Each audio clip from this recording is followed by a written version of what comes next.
പ്രിയപ്പെട്ട സഹോദരങ്ങളെ, മരണം എവിടെ വെച്ചാണ് നമ്മളെ തേടിയെത്തുക എന്ന് ആർക്കും പ്രവചിക്കാൻ കഴിയില്ല. എന്നാൽ ചില മരണങ്ങളുണ്ട്. അത് കാണുമ്പോൾ നമ്മുടെ കണ്ണുകൾ നിറയും. ഒപ്പം ഉള്ളിൽ ഒരു വലിയ കൊതി തോന്നിപ്പോകും. റബ്ബേ, എനിക്കും ഇതുപോലൊരു മരണം തരണേ എന്ന് നമ്മൾ ആഗ്രഹിച്ചു പോകും. കഴിഞ്ഞ ദിവസം കർണാടകയിൽ നിന്നും വന്ന ഒരു വാർത്തയും CCTV ദൃശ്യങ്ങളും നമ്മുടെയൊക്കെ മനസ്സിനെ ഒരേ സമയം വിറകൊള്ളിക്കുകയും ചിന്തിപ്പിക്കുകയും ചെയ്ത ഒന്നാണ്. അബ്ദുൽ ലത്തീഫ് മദിനി എന്ന ഉസ്താദ് 5 വക്തും അള്ളാഹുവിന്റെ ഭവനത്തിൽ ഇരുന്ന് വിശ്വാസികളെ അള്ളാഹുവിലേക്ക് ക്ഷണിക്കുന്ന ഒരു പുണ്യ ആത്മാവ്.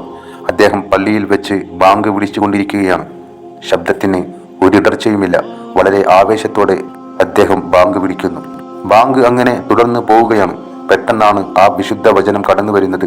അഷ്ഹദു അല്ലാ ഇലാഹ ഇല്ലല്ലാഹ്, അല്ലാഹുവല്ലാതെ മറ്റാരുമില്ലെന്ന സാക്ഷ്യവാചകം, തൗഹീദിന്റെ വാചകം നാവിൻ തുമ്പിൽ ഉച്ചരിച്ച അതേ സെക്കൻഡിൽ ബാങ്ക് പൂർത്തിയാക്കാൻ അള്ളാഹു അദ്ദേഹത്തിന് സമയം നൽകിയില്ല. മലക്കുൽ മൗത്ത് അസ്രായിൽ അലൈഹിസ്സലാം അപ്പോഴേക്കും ആ റൂഹ് കവർന്നിരുന്നു. താൻ ഈ ദുനിയാവിനോട് വിട പറയാൻ പോകുകയാണെന്ന് ആ ഉസ്താദ് അറിഞ്ഞിട്ട് പോലും ഉണ്ടാകില്ല. ശബ്ദം പെട്ടെന്ന് നിലച്ചപ്പോൾ പള്ളിയിലുണ്ടായിരുന്നവർ ഓടിക്കൂടി. അപ്പോഴേക്കും മിഹ്റാബിനോട് ചേർന്ന് ആ ഉസ്താദ് കുഴഞ്ഞു വീണിരുന്നു. അള്ളാഹുവിൻ്റെയും തിരുനബിയുടെയും തിരുനാമങ്ങൾ ഉച്ചരിച്ചുകൊണ്ട് അള്ളാഹുവിലേക്ക് യാത്രയാകാൻ ഭാഗ്യം ലഭിച്ച ഒരു മഹാമനുഷ്യൻ. പ്രിയപ്പെട്ടവരെ, നമ്മൾ ആലോചിച്ചു നോക്കൂ. എത്രയെത്ര മരണങ്ങളാണ് നമ്മൾ നിത്യേന കാണുന്നത്. ചിലർ രോഗശയ്യയിൽ കിടന്ന് മാസങ്ങളോളം വേദന തിന്ന് മരിക്കുന്നു. ചിലർ ബാത്റൂമിൽ വീണ് മരിക്കുന്നു. മറ്റു ചിലർ വഴിയോരങ്ങളിൽ വാഹന അപകടങ്ങളിൽ ചോര വാർന്ന് മരിക്കുന്നു.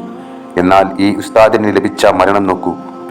പള്ളിക്കുള്ളിൽ വെച്ച് മിഹ്റാബിനടുത്ത് വെച്ച് ആരാധനക്കായി ആളുകളെ ക്ഷണിക്കുന്ന വേളയിൽ, അതും തൗഹീദിന്റെ കലിമ ചൊല്ലിക്കൊണ്ടുള്ള മരണം.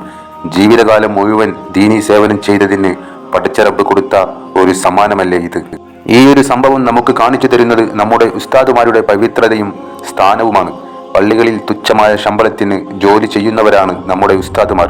5 വക്തും നമ്മളെ വിജയത്തിലേക്ക് വിളിക്കുന്ന ബിലാൽ റളിയല്ലാഹു അൻഹുവിന്റെ അനന്തര അവകാശികൾ. ഇന്നത്തെ സോഷ്യൽ മീഡിയ കാലത്ത് ഏതെങ്കിലും ഒരു ഉസ്താദിന് ചെറിയൊരു പിഴവ് സംഭവിച്ചാൽ അതിനെ പർവ്വതീകരിച്ച് അവരെ ഒന്നാകെ താറടിച്ചു കാണിക്കാൻ വലിയൊരു വിഭാഗം ആളുകൾ കാത്തിരിപ്പുണ്ട്. അവരെയൊക്കെ ലജ്ജിപ്പിക്കുന്നതാണ് ഈ കാഴ്ച.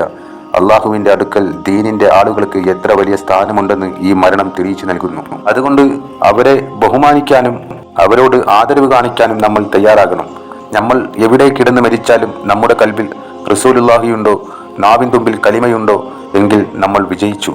ഈ ഉസ്താദിന് അള്ളാഹു മഗ്ഫിറത്തും മർഹമത്തും നൽകി അനുഗ്രഹിക്കട്ടെ.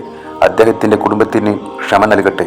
റബ്ബേ, ഞങ്ങളുടെ മരണവും നിനക്ക് ഏറ്റവും ഇഷ്ടപ്പെട്ട പുണ്യ നിമിഷങ്ങളിലാക്കി തരണമേ എന്ന് പ്രാർത്ഥിച്ചുകൊണ്ട് നിർത്തുന്നു. അസ്സലാമു അലൈക്കും.